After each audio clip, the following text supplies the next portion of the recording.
Breaking news China daw gusto nang makipagkasundo sa Pilipinas.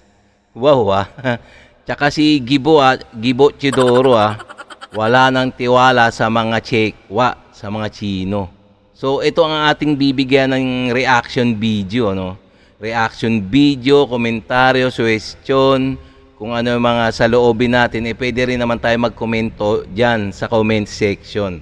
Okay? So kung bago pa lang sa aking channel, please guys like and subscribe na lang muna sa ating YouTube channel bago tayo mag-umpisa. And also, please paki-subscribe kay Summit Media Philippines.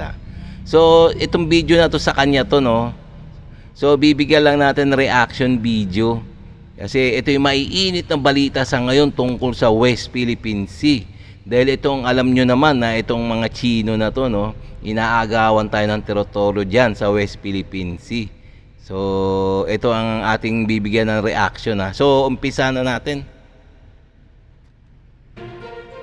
Duda si Defense Secretary Gilbert Teodoro Jr. sa intensyon ng China ng magkapag-ayos at tapusan ito sa isang legal na umiiral na Code of Conduct o COC sa South China Sea. Kinwestiyon niya kahapon ang sinseridad ng bansang China na makipag-ayos para sa isang COC para mapamahalaan ang mga hindi pagkakaunawaan sa South China Sea habang nagpapatuloy ang Beijing sa mga aktibidad dito sa pagbuo ng mga isla at militarisasyon. Pahayag niya, "Right now, I don't. Honestly speaking, I do not see that." And the President also echoed that I'm saying that we cannot turn a blind eye on what is happening in the West Philippine Sea and the South China Sea. Nananawagan si Pangulong Marcos ng madali ang pagkilos mula sa mga pinuno ng Timog Silangang Asya o ASEAN at China sa naganap na taunang ASEAN Summit sa Laos noong Biyernes upang pabilisin ang negosasyon sa isang Code of Conduct habang inaakusahan ang Beijing ng panliligalig at pananakot. Alam ng gobyerno. Tama naman yung ginawa ng PBBM, yung meeting nila sa Laos. Na siniwalat ni PBBM lahat ng baho.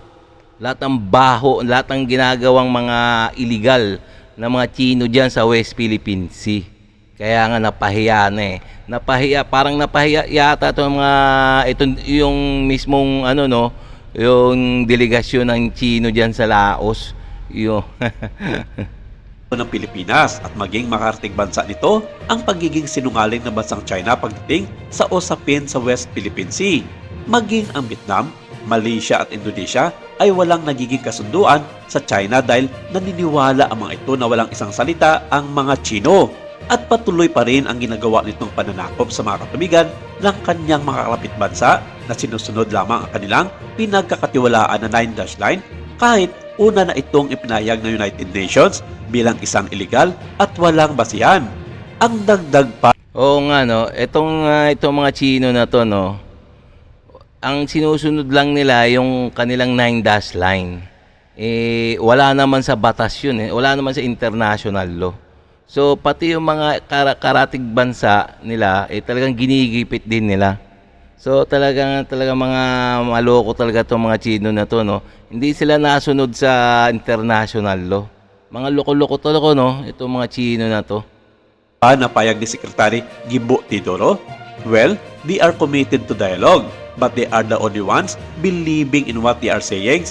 That's the problem. If they are really committed to dialogue, it should be believable.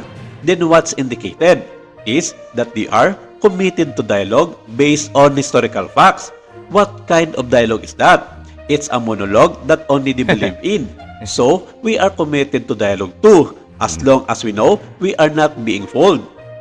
Ang Pilipinas, ani ni Teodoro, ay umaasa sa magandang loob at patuloy na talakayan. Tingnan nyo naman ang sabi ni Gibo Chidoro na ang sabi niya sa China, itong China na to napakasinungaling nag-aalok ang Chino ng meeting o dialogo tungkol sa West Philippine Sea kung paano mapahupa ang tensyon. Samantalang ang ginagawa nila hindi pauhupain ng tensyon kundi sila patuloy pa rin silang nanghaharas So dapat talaga bago makipag-usap talaga daw, dapat alisin muna ang kanilang mga barko bago makapag-usap. Alisin nila ang mga barko nila sa West Philippine Sea. Ayun ang sabi ni Gibo Teodoro. So tama naman yun. Para kung sincero talaga sila na makipag-usap tungkol sa kapayapaan sa West Philippine Sea, palayasin muna nila sa ating teritoryo ang kanilang mga barko na nangaharas. Ganun lang naman yun, di ba? Ganun kasimple. Kaso itong mga Chino na to, taliwas sa kanilang mga sinasabi, no? Kaya nga, napakasinungaling nito ng mga Chino to. Ayun nga siniwalat ni Bongbong Marcos, no? Sa meeting nila sa Laos. Kaya nga napahiya yung delegasyon ng Chino sa Laos, eh. Para sa isang code of conduct.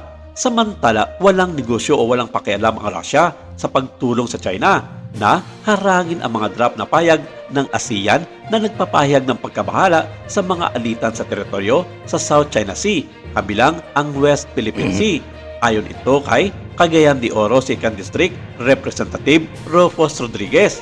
Nagpapakita lamang ng kanilang tunay na kulay sa buong mundo ang dalawang bansa na hindi prioridad sa kanila ang kapayapaan, bagkus minabuti ng mga ito na magasik ng mga kagaluhan, mga giyera at panggugulo sa mga tahimik at payak na mga bansa. Oo nga naman, di nyo napapansin, itong dalawang leader na to, no, ang Russia, si Vladimir Putin, tsaka itong inchik na to, si Xi Jinping. Sila ang hindi sila nagpo-promote ng peace. Kundi sila kumbaga sila pa ang nangunguna sa panggugulo sa mga bansa. Nananahimik na bansa, ginugulo nila, no? Hindi nyo napapansin itong dalawang to. Yung Russia, nananahimik yung Ukraine, ginera nila. Tapos itong mga inchik na to, ang daming mga bansa na kanilang hinaharas, ginugulo, mga katabing mga bansa. Mga Indonesia, Malaysia, Brunei, Pilipinas, lahat. Talagang no? Yung makukulit talaga sila, no? Itong dalawang to.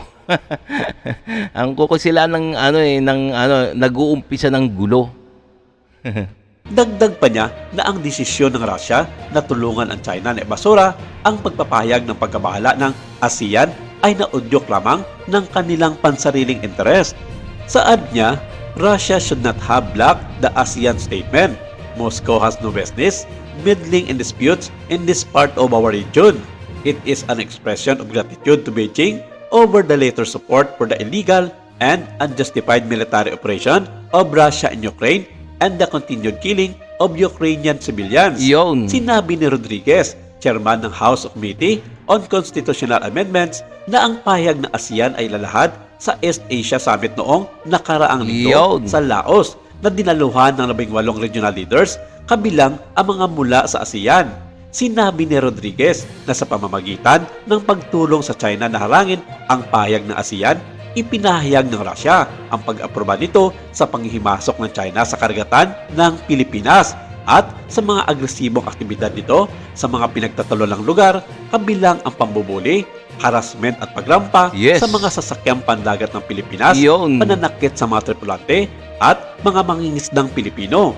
Iniulat na ninanais ni Premier Li Qiang ng China na ang mga talakayan ay limitado sa mga isyu sa ekonomiya sa panahon ng pagkakapagpulong sa mga leader ng ASEAN sa kurso ng summit sa Laos.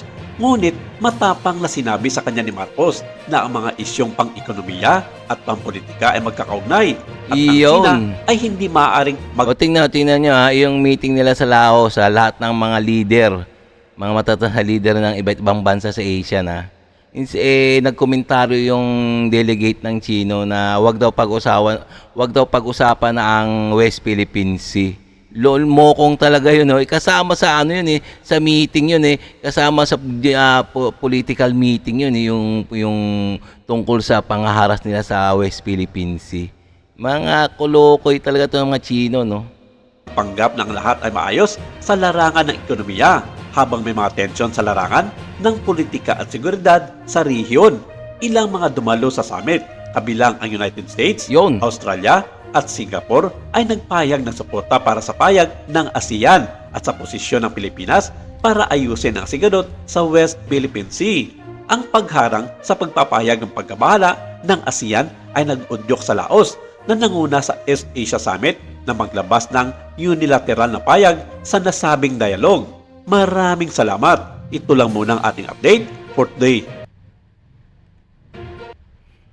Yan tignan nyo naman na talagang isiniwalat na ni Gibo at ni Pangulong Bongbong Marcos sa Laos yung mga ginagawa ng Chino sa West Philippine Sea, yung ginagawa ng mga illegal activities, yung mga kahunghangan na ginagawa ng mga Chino sa West Philippine Sea, lalong-lalo na sa Pilipinas at sa mga karatig na bansa ng Chino, kundulod ng Indonesia, Malaysia, inaharas din pala nila.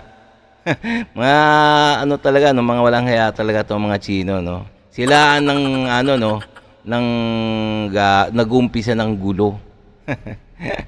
Sana nga itong meeting nila sa Laos na sana matauhan tong mga Chino na to, no.